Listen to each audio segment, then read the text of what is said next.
आबिद हुसैन शेख, आपका खैर मकदम है 4 टीवी न्यूज। कर्नाटक एक्सप्रेस में बंगारप्पा गार्डन का उद्घाटन किया सीएम ने। राज्य के पूर्व सीएम और प्रभावी नायक दिवंगत बंगारप्पा के 87वें जन्मदिन के मौके पर शिवमोगा जिला सौरभ के बस स्टैंड के पास बंगारप्पा गार्डन का उद्घाटन, यहां के प्रवासी मंदिर में ऑनलाइन उद्घाटन किया सीएम येडियुरप्पा ने।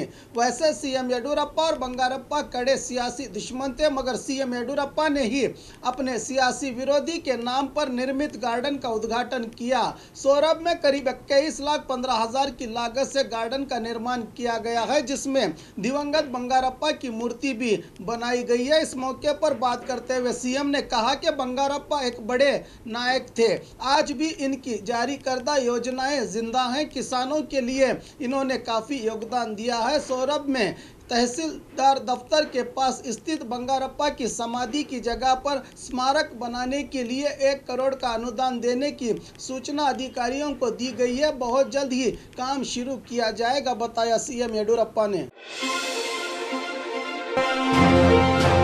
दिवंगत विधायक नारायण राव का स्मारक बनाने की सलाह। कांग्रेस विरोध पक्ष नायक सिद्धरामैया इन दिनों बीदर जिले के दौरे पर हैं। बसवा कल्याण के सस्तापुर बांग्ले के पास स्थित कांग्रेस विधायक बी नारायण राव की समाधि स्थल के पास आयोजित श्रद्धांजलि कार्यक्रम में भाग लेते हुए कहा कि जिला कांग्रेस कमेटी के नेतृत्व में यहां नारायण राव का स्मारक बनाया जाए। इसके लिए जिला कांग्रेस के विधायकों को सामने आना चाहिए। बी नारायण राव इतनी जल्दी हमें छोड़कर चले जाएंगे, मैंने नहीं सोचा था। कोविड-19 के हालात में इन्होंने काफ़ी लोगों की सहायता की थी, जो किसी और विधायक ने नहीं किया। पिछले 40 साल से मेरे करीबी रहे नारायण राव ने गरीब और कमज़ोरों के लिए हमेशा आवाज़ उठाई थी। इनके इस जज्बे को देखते हुए ही 2014 में कांग्रेस की ओर से टिकट दिया था, मगर यहां हार हुई। फिर 2018 में कई विरोधों के बीच भी इन्हें फिर टिकट दिया गया। इस बार ये जीते। बसवन्ना जी के सिद्धांतों को सिर्फ जुबान से न बोलकर इन्होंने इन सिद्धांतों को अपनी जिंदगी में उतार लिया था, कहा सिद्धरामैया ने।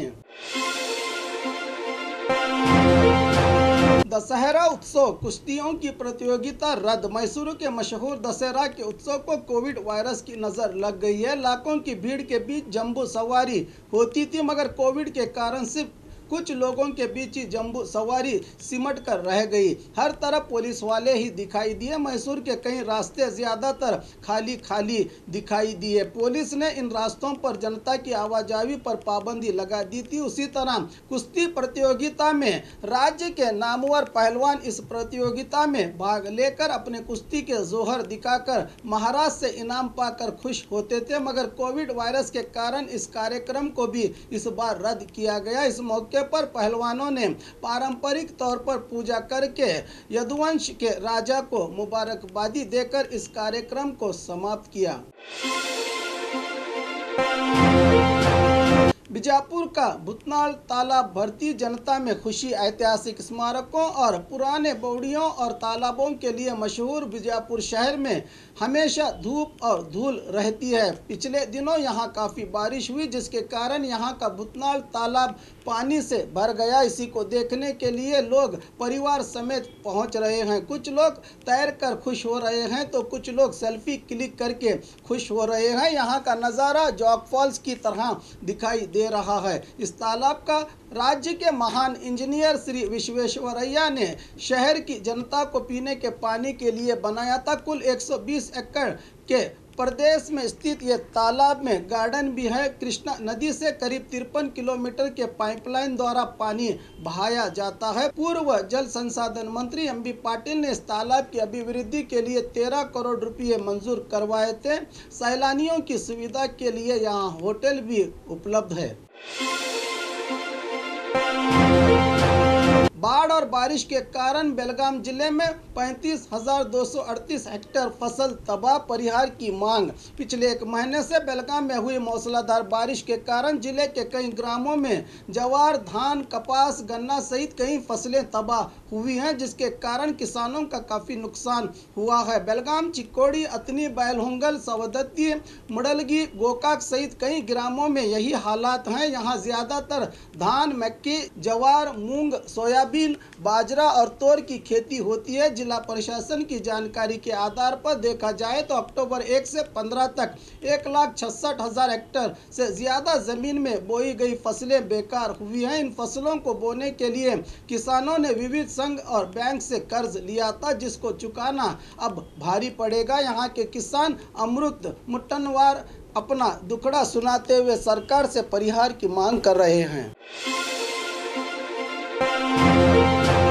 बल्लारी में क्रिकेट बैटिंग, 3 आरोपी पुलिस की गिरफ्त में। एक अपार्टमेंट में क्रिकेट बैटिंग का धंधा चलाने वाले 3 आरोपियों को पुलिस ने हिरासत में लिया है। यश, रमेश, आलम पाशा और बालाजी शहर के सिद्धार्थ कॉलोनी के एक अपार्टमेंट में लोगों से बैटिंग ले रहे थे। पुख्ता जानकारी के आधार पर कार्रवाई करते हुए पुलिस ने इस अपार्टमेंट पर रेड करके आरोपियों से 7 लाख नकद रुपया और 3 मोबाइल जब्त कर चुकी है। इस रेड में बल्लारी सिटी उप विभाग के DSP Ramesh Kumar, CEN police थाने के इंस्पेक्टर जीआर षणमुख सहित और भी अधिकारी इस कार्रवाई में भागी रहे। शराब पीने को लेकर पति पत्नी में झगड़ा, पत्नी का कत्ल। शराब पीकर हंगामा कर रहे पति को पत्नी ने सवाल किया तो पत्नी को भारी कीमत चुकानी पड़ी। आनेकल के बैनरघट्टा के पास स्थित बनहल्ली में ये दर्दनाक घटना घटी है। पेंटर का काम करने वाले आरोपी पति कुमार के शराब पीने को लेकर पत्नी गौरम्मा ने सवाल किया तो कुमार ने गौरम्मा के सीने में लात मारी, जिसकी ताब ना लाकर पत्नी मौके पर ही दम तोड़ गई। स्थानीय पुलिस ने आरोपी पति को हिरासत में लिया है। किडनैप और कत्ल का मामला, लाश को समाधि से निकालकर पुलिस ने लिया जायजा। बेंगलुरु राजगोपाल नगर पुलिस थाने की सरहद में इसी महीने की 21 तारीख को किडनैप और कत्ल की घटना घटी थी। महेश नामक व्यक्ति को किडनैप करके कत्ल किया गया था। अब आरोपियों के बयान पर आज पुलिस ने समाधि में दफनाए गए महेश की लाश बाहर निकालकर जायजा लेते हुए इस नज़ारे का वीडियो बनाया। बताया जा रहा है कि मामूली बात पर हुई झड़प में महेश को अप्पी सहित 5 लोगों ने मिलकर किडनैप और कत्ल करके लाश को हसरघट्टा के बाहरी इलाके में गाड़ दिया था। सीनियर पुलिस अधिकारी सहित डॉक्टर की मौजूदगी में समाधि से लाश बाहर निकालकर पोस्टमार्टम के लिए भेजा गया।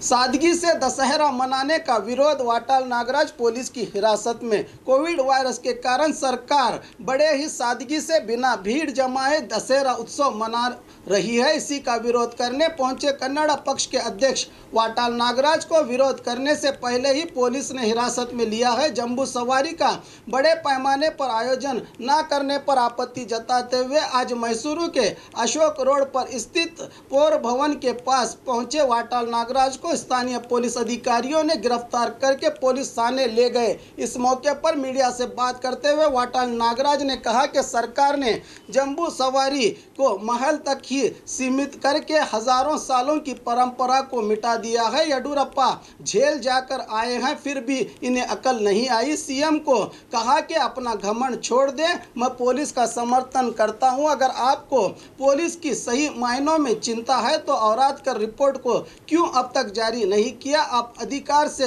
नीचे उतरेंगे तो एक कुत्ता भी आपको नहीं पूछेगा। उत्तर कर्नाटक में बाढ़ आई है, 50,000 करोड़ का जल्द से जल्द परिहार देने को कहा वाटाल नागराज ने। कांग्रेस में बिना खाली सीएम की सीट के लिए तू मैं हो रही है। जगदीश शेट्टर आज हुबली में मीडिया से बात करते हुए सचिव जगदीश शेट्टर ने कहा कि बिन खाली सीएम की कुर्सी को लेकर कांग्रेस वाले आपस में लड़ रहे हैं। कांग्रेस अब एक टूटा हुआ घर नजर आ रहा है। सिद्धरामैया अभी से इस झगड़े की शुरुआत कर रहे हैं। कुछ लोग डीके शिव कुमार को सीएम कह रहे हैं। इससे पता चलता है कि कांग्रेस पक्ष में सब कुछ ठीक नहीं है। इस मौके पर कहा कि पश्चिम पदवीधर क्षेत्र से बीजेपी के उम्मीदवार वीएस शंकर यकीनन कामयाब होंगे। विधायक बसनगौड़ा के बयान पर पूछे गए सवाल पर प्रतिक्रिया देने से इनकार किया जगदीश शेट्टर ने। पुत्तूर में क्लब पर पुलिस की रेड, 15 जुआ खेलने वाले गिरफ्तार। पुत्तूर शहर के मार्केट रोड पर स्थित एक क्लब में गैरकानूनी तौर पर जुआ खेल रहे 15 लोगों को पुलिस ने हिरासत में लिया है। पुख्ता जानकारी के आधार पर कार्रवाई करते हुए पुलिस ने इन जुआखोरों से करीब 1.5 लाख रुपये, 4 टेबल, 14 कुर्सियां और जुआ खेले गए 208 स्पेट के पत्तों को जब्त कर लिया है। एसपी के निर्देशन में पुत्तूर पुलिस थाने के इंस्पेक्टर गोपाल नायक के नेतृत्व में ये रेड की गई। सुधा मूर्ति पर आपत्तिजनक पोस्ट, आरोपियों पर मामला दर्ज। इन्फोसिस फाउंडेशन की अध्यक्षा सुधा मूर्ति के बारे में वेब सीरीज में आपत्तिजनक पोस्ट अपलोड करने पर बेंगलुरु नंदनी लेआउट पुलिस ने थाने में नम्मा कर्नाटक रक्षणा वेदिके के संस्थापक अध्यक्ष जयराज नायडू की शिकायत पर आरोपियों के खिलाफ मामला दर्ज हुआ है। वेब सीरीज में एक सीन को बदलकर सुधा मूर्ति को बात करते हुए इस वीडियो में दिखाया गया है। वर्ल्ड टाउन वेब सीरीज के निर्देशक अमर और निर्मापक के खिलाफ तफ्तीश की जा रही है। घर में अचानक से लगी आग, लाखों का हुआ नुकसान। धारवाड़ के मालमड्डी इलाके में स्थित एक घर को आग लगने की दुर्घटना घटी है, जिसके कारण घर का सारा सामान जलकर खाक हुआ है। इस हादसे के समय घर में कोई नहीं था, जिसके कारण कोई जानी नुकसान नहीं हुआ। बताया जा रहा है कि ये घर महेशी नामक व्यक्ति का है। परिवार वाले सब खाने के लिए रायर मठ गए थे कि घर को अचानक से आग लगी। जब तक अग्निशामक दल के लोग आते, घर का सारा सामान आग के हवाले हो गया था। भगवान ने चाहा तो सीएम जरूर बनूंगा, एच.के. पाटिल। दक्षिण कन्नड़ जिला शिरसी में प्रेस मीट के दौरान पूर्व मंत्री और कांग्रेस वरिष्ठ नेता एच.के. पाटिल ने पश्चिम पदवीधर चुनाव में कांग्रेस अभ्यर्थी एम कुबेरप्पा का चुनाव प्रचार करते हुए कहा कि भगवान ने चाहा तो सीएम जरूर बनूंगा, लेकिन अब मुख्यमंत्री बनने या बनाने का मौका नहीं। इस बार पदवीधर चुनाव में कांग्रेस अभ्यर्थी को जिताना जरूरी है। मुख्यमंत्री बनने की बात हमारे हाईकमांड तय करती है। किसी भी प्रेस मीट या रास्ते पर फैसला नहीं कर सकते। इस बात पर सोच समझकर फैसला लेना पड़ता है, कहा एच.के. पाटिल ने। बाढ़ से हुए नुकसान पर अधिवेशन करने की मांग। सिद्धरामैया। गुलबर्गा शहर के कांग्रेस दफ्तर में पूर्व सीएम सिद्धरामैया ने प्रेस मीट के दौरान कहा कि बाढ़ पीड़ितों को राहत देने में राज्य और केंद्र की सरकार पूरी तरह से नाकामयाब रही है। नुकसान होकर कई दिन बीत गए हैं, लेकिन केंद्र और राज्य की सरकार की तरफ से अब तक कोई 1 रुपया भी नहीं दिया गया। किसानों की फसल पूरी तरह से बर्बाद हो गई है। गुलबर्गा जिले के 3 तालाब के बांध बाढ़ से टूट गए हैं। इससे कई लोगों की जमीनों में पानी आने से फसल बर्बाद हो गई है। इन तालाबों की मरम्मत करने की जरूरत है। राज्य से 25 बीजेपी सांसद चुने गए हैं, लेकिन उनके पास हिम्मत नहीं कि पीएम मोदी से बाढ़ परिहार की मांग करें, कहा सिद्धरामैया ने। रोटरी क्लब की तरफ से गरीब परिवारों को उचित सोलर लाइट वितरण। बागलकोट जिले में रोटरी क्लब की तरफ से कभी रोशनी न देखने वाले 71 परिवारों को उचित सोलर के जरिए चलने वाले लाइट्स को दिया गया। इस मौके पर संस्था के अध्यक्ष ने कहा कि रोटरी क्लब की तरफ से कई सामाजिक कार्य करते आए हैं। इस बार भी गरीब लोगों को उचित सोलर लाइट देकर उनकी मदद करने का प्रयास किया गया है। इस मौके पर स्थानीय विधायक वीरन्ना चरंती के हाथों इस कार्यक्रम का उद्घाटन किया गया। खेत के कुएं में व्यक्ति की लाश बरामद। बीजापुर जिला बसवन बागेवाड़ी तालुका के नागुर ग्राम में ये घटना घटी है। नागुर गांव के निवासी सतीश मुराल नाम से मृतक की पहचान हुई है। दुष्कर्मियों ने कत्ल करके लाश को कुएं में फेंकने की शंका पुलिस विभाग की तरफ से जताई जा रही है। घटना स्थल पर पीएसआई चंद्रशेखर हेलकल ने जायजा लेकर मामले को बसवन बागेवाड़ी थाने में दर्ज कर लिया है। और खबरों के लिए देखते रहिए 4 टीवी न्यूज़ कर्नाटक एक्सप्रेस।